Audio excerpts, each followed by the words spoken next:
Hello everybody, yapping95 here, and today I have a bit of a different video than I usually do for you guys. Well, first of all, hi, this is my voice. I got a new mic, figured I'd try it out, but I wanted to talk about TAS Comp. So I recently took part in the Mario Kart Wii TAS competition tournament, specifically round 4, because I thought the task was really good, and I actually won.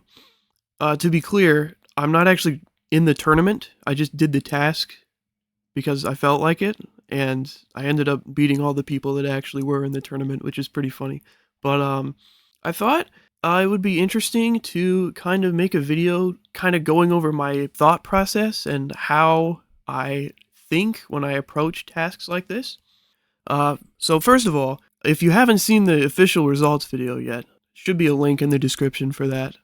It's very entertaining. Lots of creative, amazing runs. Highly recommend you watch that before you watch this, because I might end up getting in. Well, I will get into spoilers, I guess.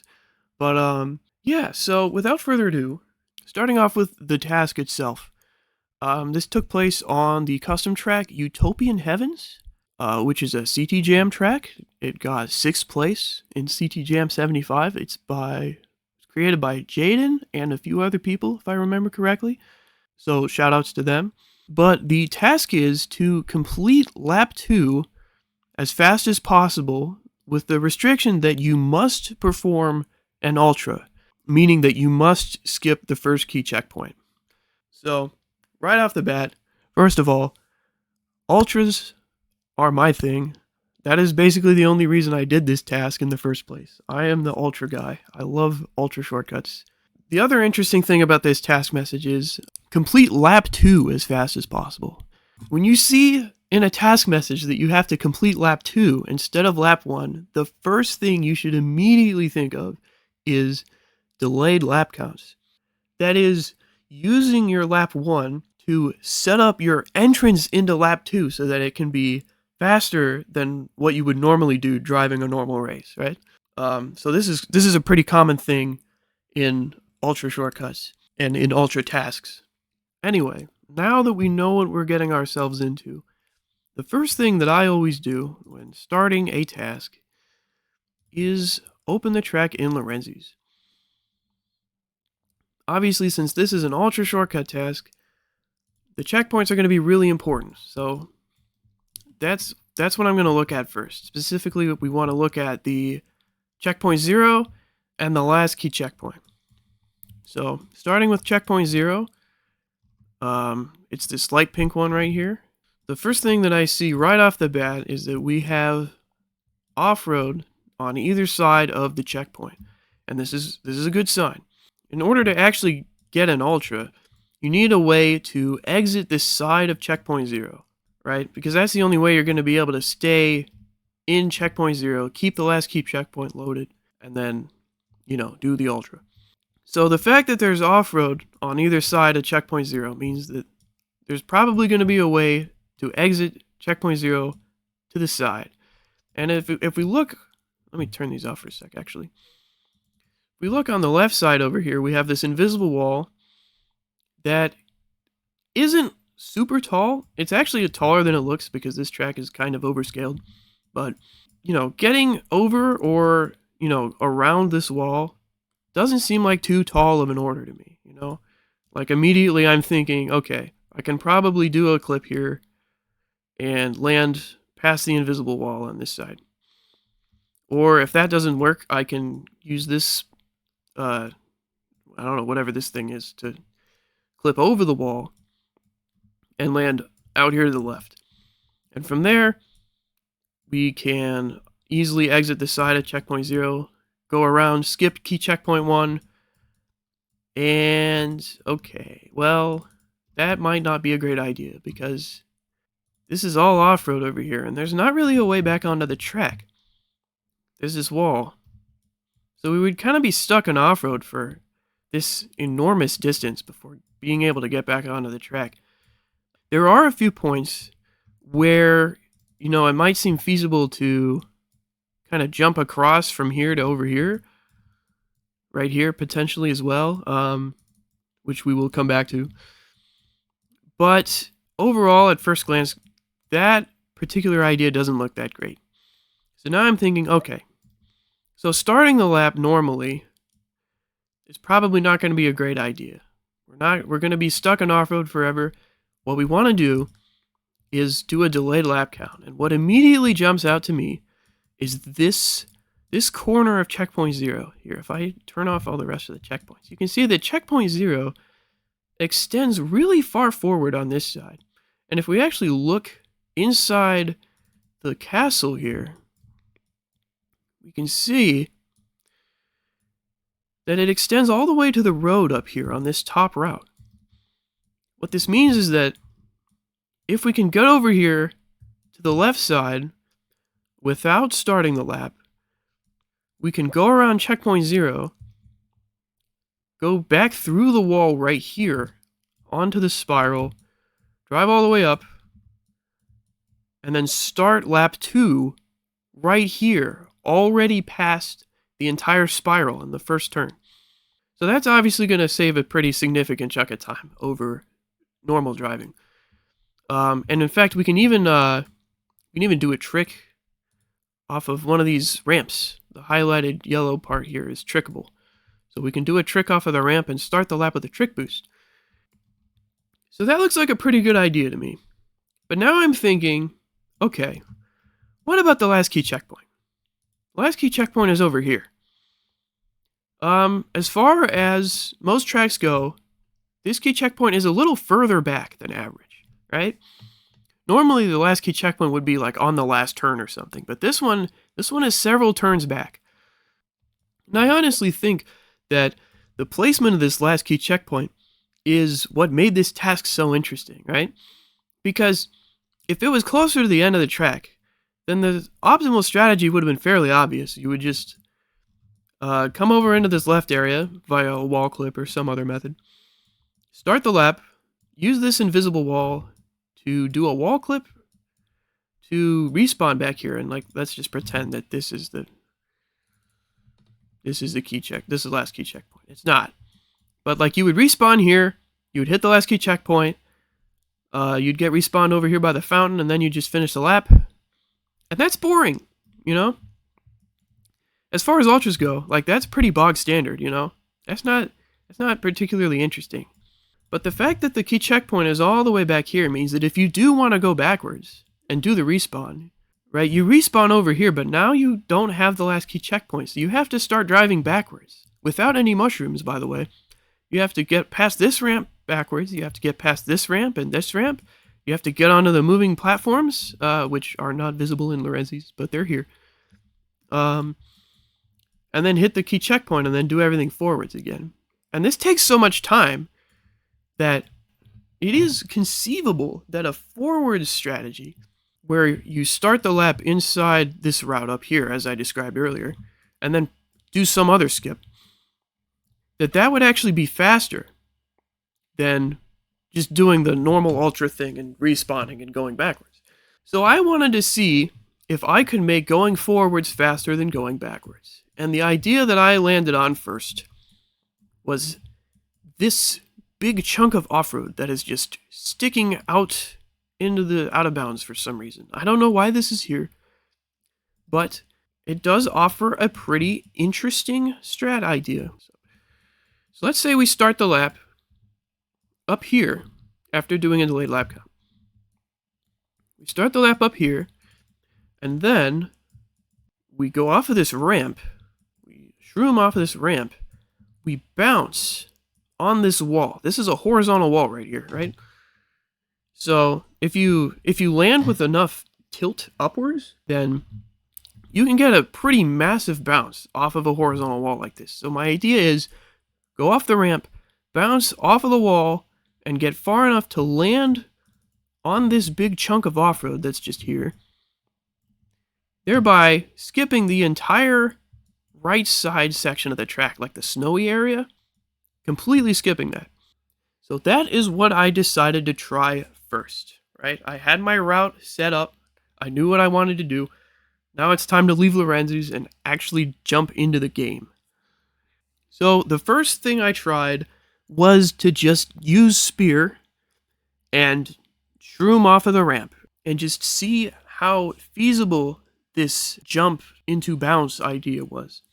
So I haven't actually started. This isn't part of my run yet. I'm just strat testing here. I ended up needing glitchy corner in order to be able to pass through that other vertical wall on top of the horizontal wall, which is kind of awkward.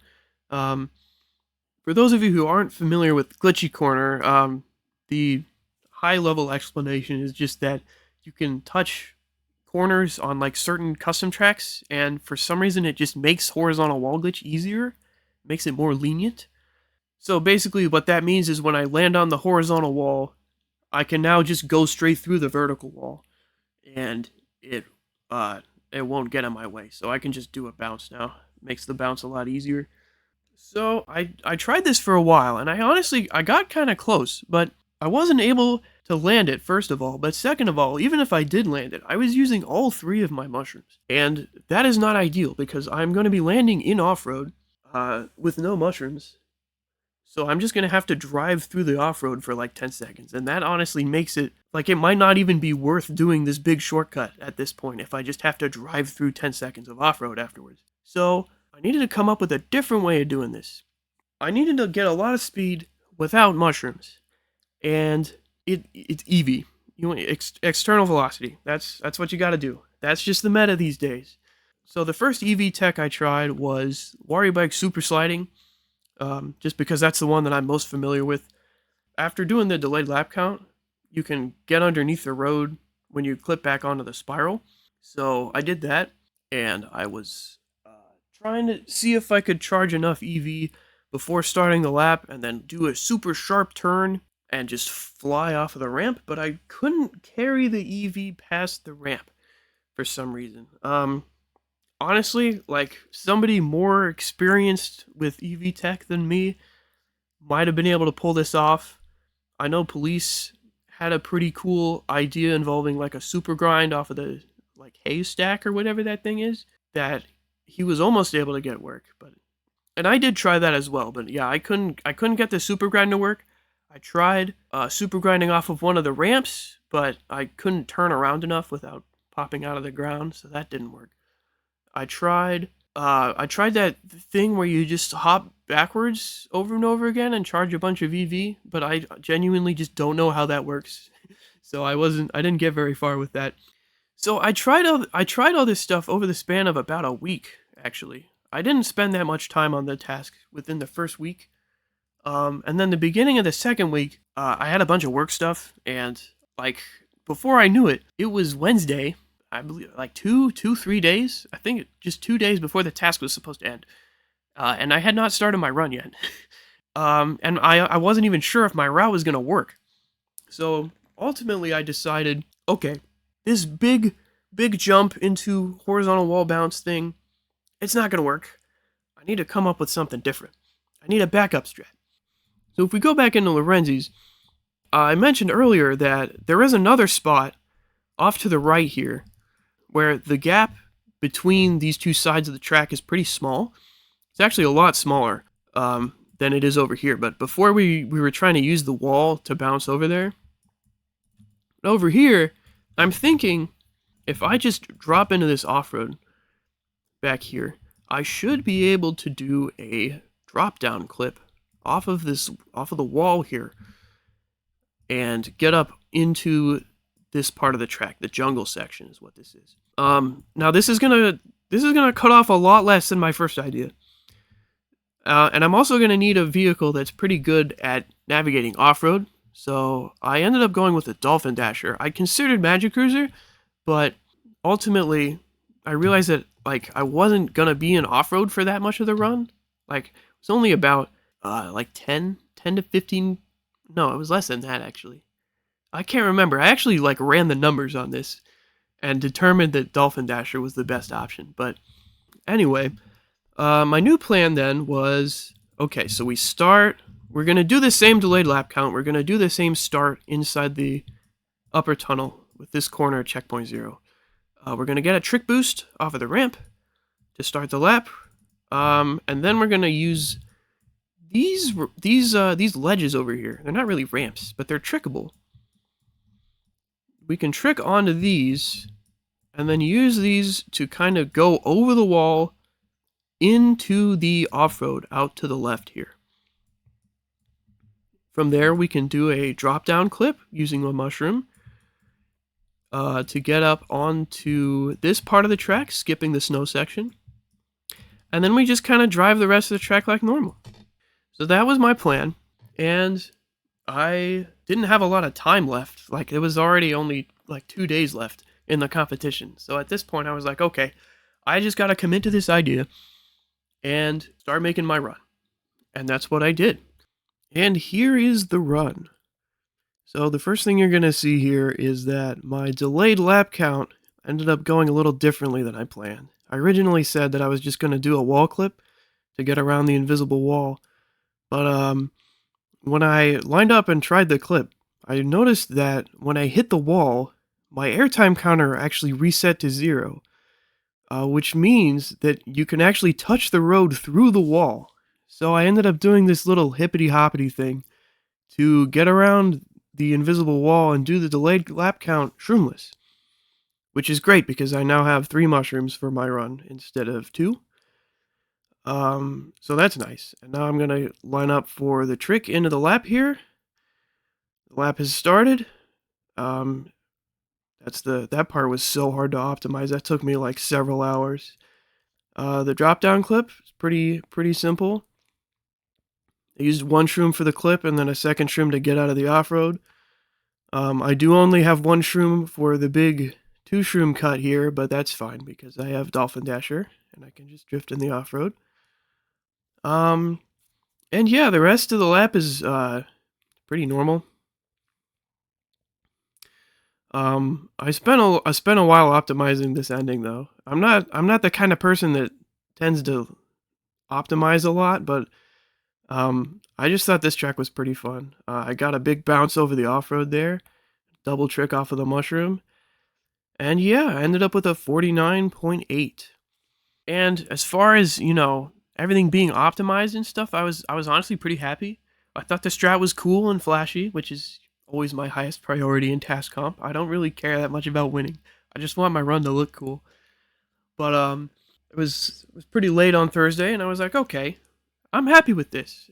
I submitted it to the task comp bot, and I went to bed, and I woke up the next morning, and I was like, wait a minute.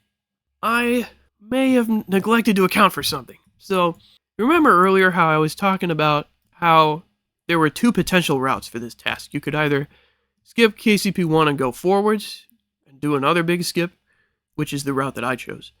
Or you could go backwards, do a respawn, and drive the track backwards to hit the last KCP, and then go forwards. With my original idea, which was to bounce off of the horizontal wall, I was fairly confident that going forwards would be faster. However, now that I had changed my strategy, after discovering that the horizontal wall was probably not possible, I wasn't entirely confident that going forwards was faster anymore. So I decided to run a little test. I did the DLC, and then I used my free fly code to kind of simulate taking the backwards route. I flew across to get the respawn, and then I flew across some of the smaller gaps. I tried to approximate how long it would take to get a wall clip or whatever method I would use to cross those gaps. And I ended up saving about 3 seconds over my forwards run, which was enough for me to conclude that, yes, going backwards was indeed faster if it was possible. I wasn't entirely sure it was possible at this point because of the final ramp.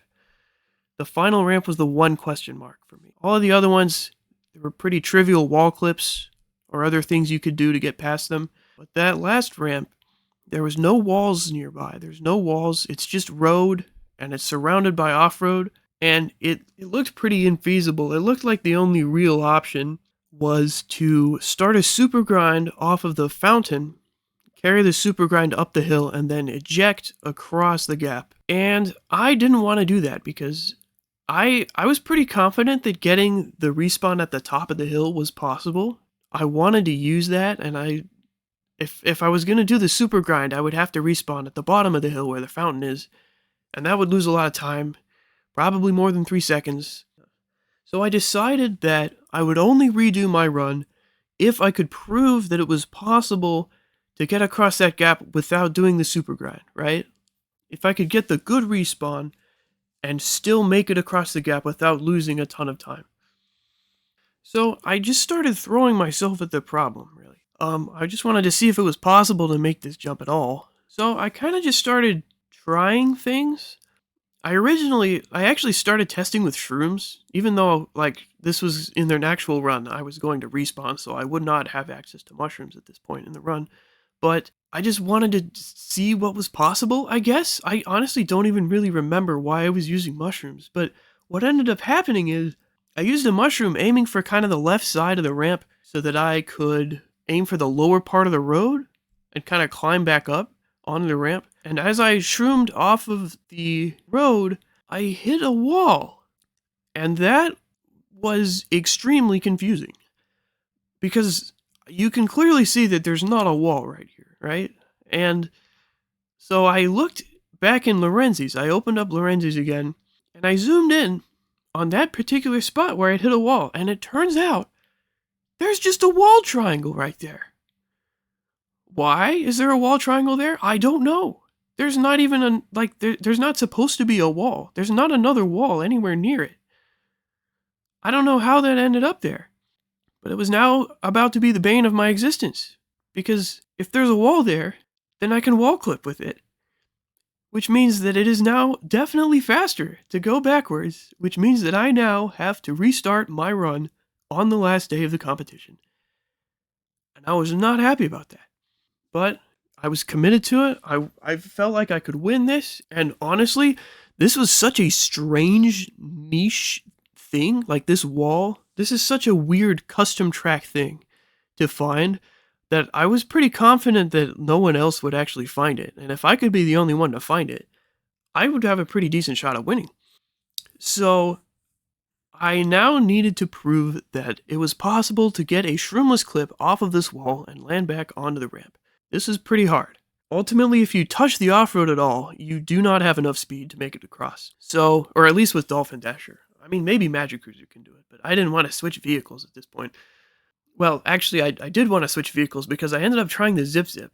And that sounds kind of weird at first, but my idea with using Zip Zip is that I know that the Zip Zip can get really big ejections just by doing a wheelie.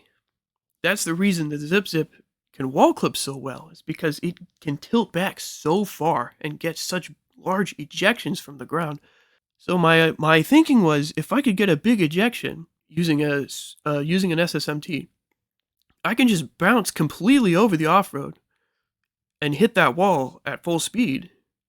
So if I don't lose any of the speed from the off-road, then I can make the gap easily.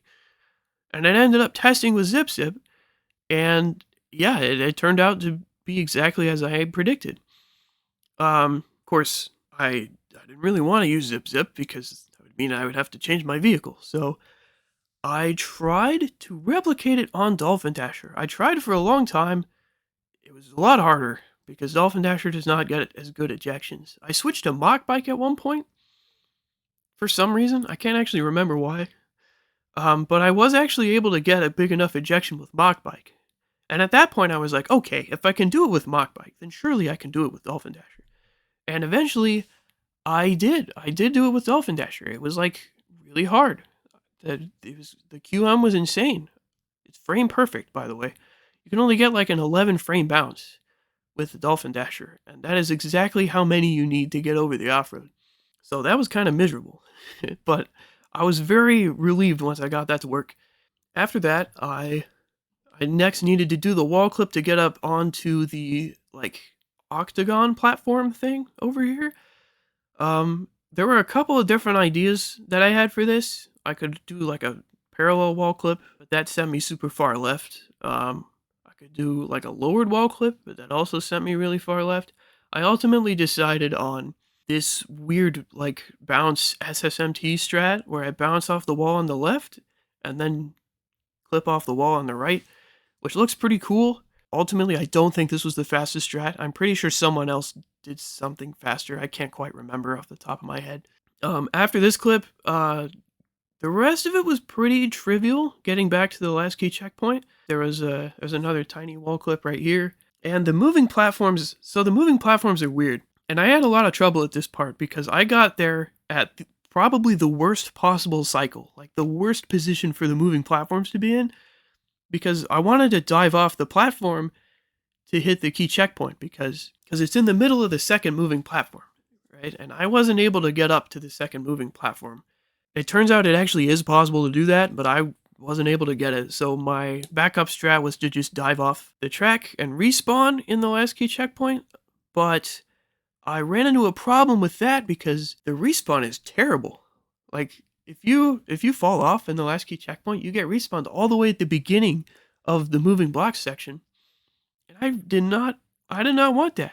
That is a massive time loss. And in fact, I actually played out the run from there just to see how much time loss it was, and it ended up being slower than my forwards run. So I was like, okay, this is not acceptable.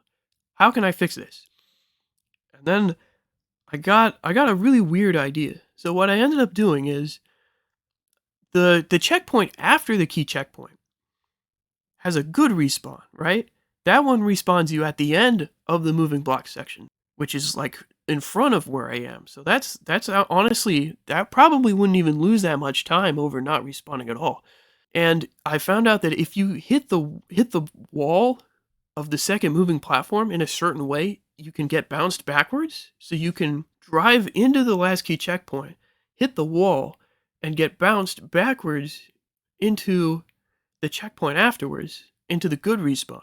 But in order to do that, I needed a better cycle for the moving blocks, and the only way really for me to do this at this point was to delay the start of my flap, and this means using TAS Toolkit.